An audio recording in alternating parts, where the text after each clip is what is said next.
नवरात्र साल के सबसे पावन दिन है।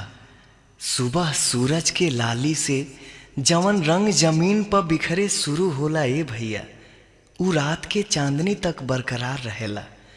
लागेला कि माई आपन लाल चुनरी के आंचर अपना लइका के ओढ़ावे जाताड़ी। माई के ममतामयी ई रूप देख के घर के सब माई बहन आ साथ साथ पवनों के मुंह से निकल जाला।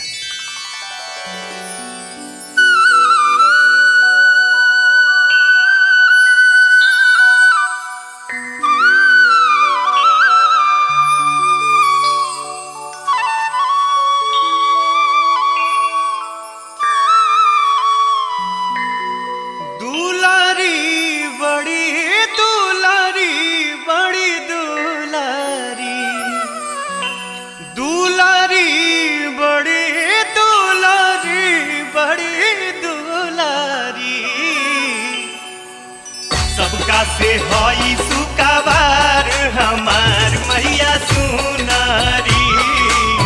सबका से हई सुकाबार हमार मैया सुनारी। दुलारी बड़ी दुलारी बड़ी दुलारी, दुलारी बड़ी दुलारी बड़ी दुलारी। सबका से हई सुकाबार हमार मैया सुनारी। सबका से हई सुकाबार हमार मैया सुनारी।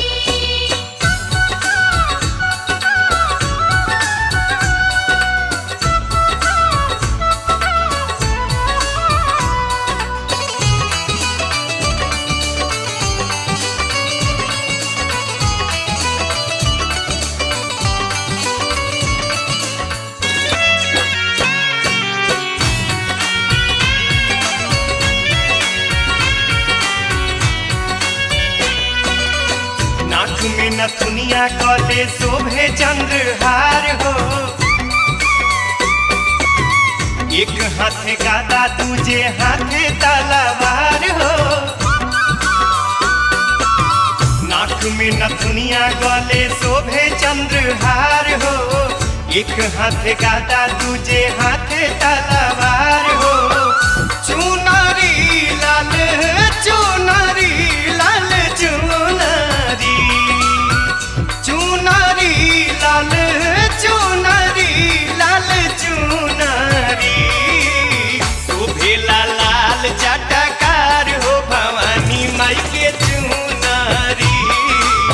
सबका से हई सुकाबार हमार मैया सुनारी।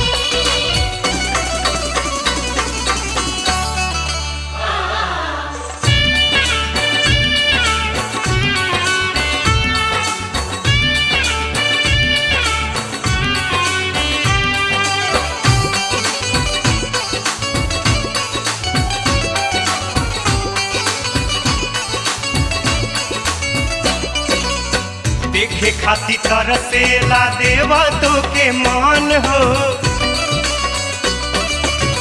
उहे रूप देख भक्त हो जाले मगन हो।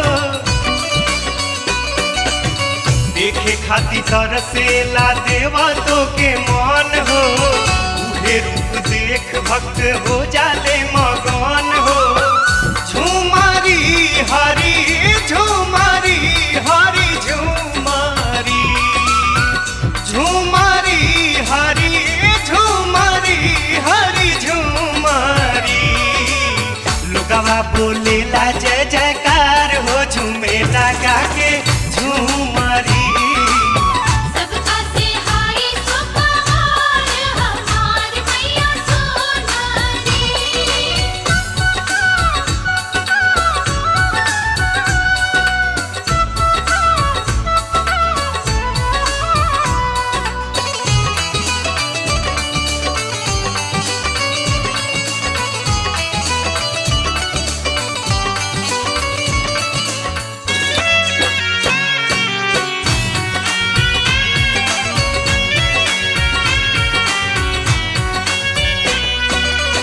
साचो तुम्ही हऊ माई जग के सिंगार